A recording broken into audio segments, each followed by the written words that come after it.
Well, Chinese President Xi Jinping met the former Taiwanese President Ma Ying-jeou in Beijing. Both men urged for the peaceful resolution of differences during the landmark event. The meeting comes just weeks before Taiwan swears in a new leader that Beijing openly dislikes. Mr. Ma, a senior member of Taiwan's main opposition party, Kuomintang, and a proponent of closer ties with China, is on an 11-day tour across the country.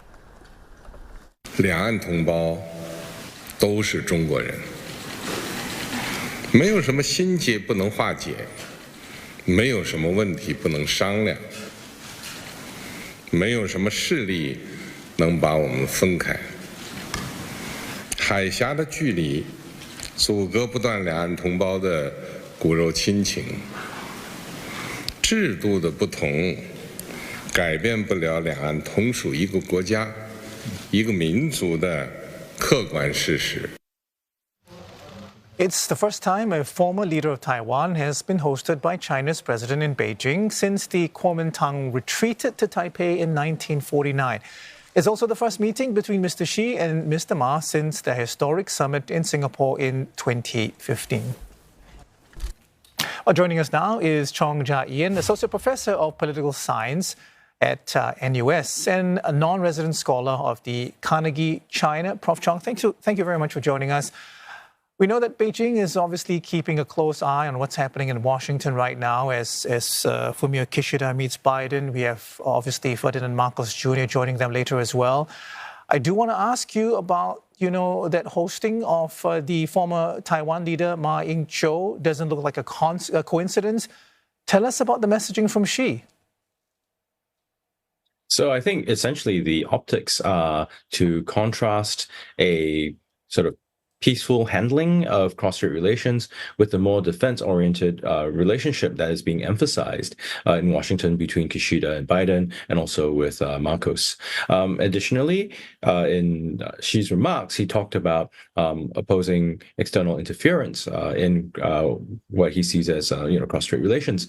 Now, that I think is also an attempt to sort of highlight that whatever instability that might result from around Taiwan comes from the U.S. and its partners rather than from the PRC. So long as the Taiwan side accepts the one China idea that Xi and the CCP puts forward.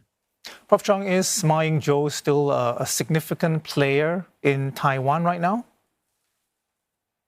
Frankly, he is of a much more diminished stature. He holds no elected office.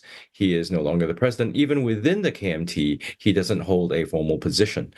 So, what he can actually deliver on is far more limited. However, given his former position as the president, there is still, I guess, symbolic value in having such a meeting and highlighting the meeting and talking about this sort of, blood and soil based nationalism, ethnic nationalism, and having Ma agree. I suppose for Xi, that also provides a way for him to tell people in the PRC and the Chinese Communist Party that there is hope for some sort of peaceful resolution in China's favor, given the fact that Ma has said these things. However, people who hold Ma's position in Taiwan is actually very small at this point in time, in the single digits by opinion polls, actually. Professor, let's focus in on the words President Xi is using. He says there is, quote, no force that can separate China and Taiwan. And we are just a few weeks away from the May 20th inauguration of Taiwan's President-elect William Lai. China's not a fan of his, right? They see him as an independence advocate. So would you say this meeting with Ma has a message for that new leader? So I think what the meeting does is to set up the sort of conditions that the PRC expects for any cross-strait interactions, basically acceptance of this one China principle, which the PRC has defined as seeing Taiwan as an inseparable part of the PRC.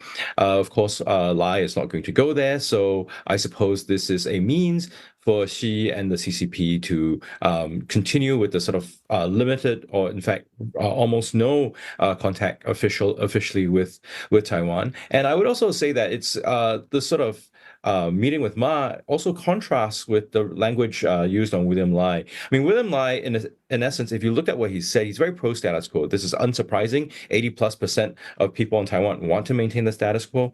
That status quo is ultimately not acceptable to the PRC. They want China to come under their control, right? This is the whole point of unification. So in that sense, anything that is not the PRC position will be taken as separatist, as splittist, as pro-independent. So I think that sort of messaging is part of what Xi is trying to do, both domestically and also externally, and also to people in Taiwan.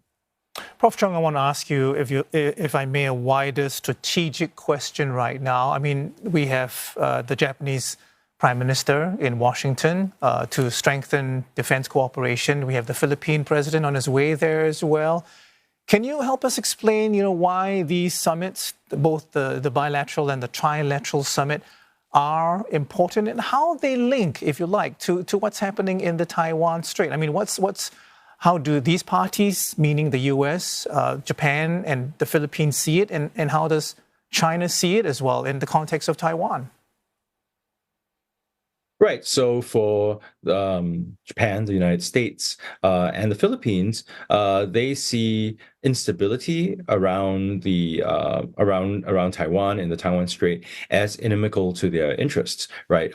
Shipping, proximity, with the missile tests after the Nancy Pelosi visit, these came very close to Japanese territory as well as Filipino territory. So they believe that part of maintaining stability is to demonstrate to the PRC that the use of force, the use of coercion, can potentially be risky. It can potentially be costly, and hopefully by doing so, discourage the PRC from escalating, from taking too many risks. Now, the PRC, of course, wants to separate out Taiwan from the regional actors. It wants to have Taiwan as a non-international issue. So I think that's part of the crux of what's going on. And just to go back very quickly to you talking about whether there's any effect, I suppose.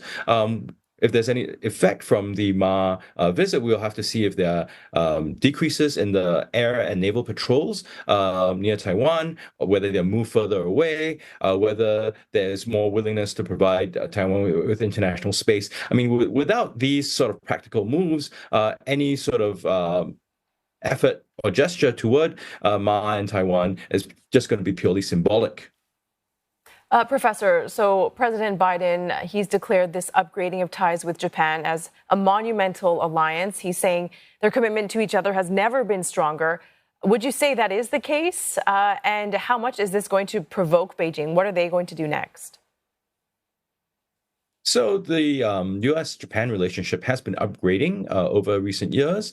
A lot of it has to do with concerns about potential PRC aggression, not only around Taiwan, but in the East China Sea, also in the South China Sea, which would affect Japan's trade routes, its import of energy, its telecommunications due to the submarine cables, and its air traffic. So, there have been upgrades that allow the two sides to interoperate more. And what the Japanese and the Americans are trying to do is to sort of walk this sort of tightrope of showing that any escalation on the PRC side would be costly, but not do too much in order to sort of provoke the PRC. I think the PRC, for the PRC, on their part, they sort of see this action as encirclement, as containment, as suppression. So that may be rhetoric too. So I suppose we're at this point where the different sides are trying to stake out their positions and hopefully compromise as little as they can. For the rest of us, we can only sort of hope that there will be a certain stability. Okay.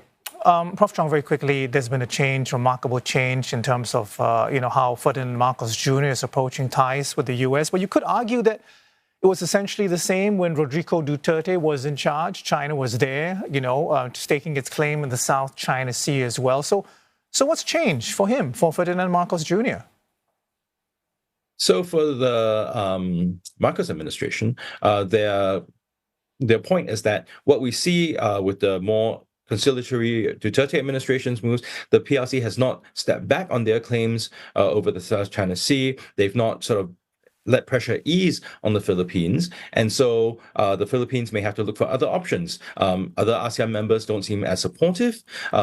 Vietnam in a very limited way. So they are looking back to their alliance with the United States in the hope that this can at least discourage the PRC from going over the top in terms of pressing the claims that the PRC has on areas that the Philippines also sees as theirs. Thank you very much, Prof. Always appreciate your insights. Chong Ja Ian, Associate Professor of Political Science at the National University of Singapore and non-resident scholar of Carnegie, China.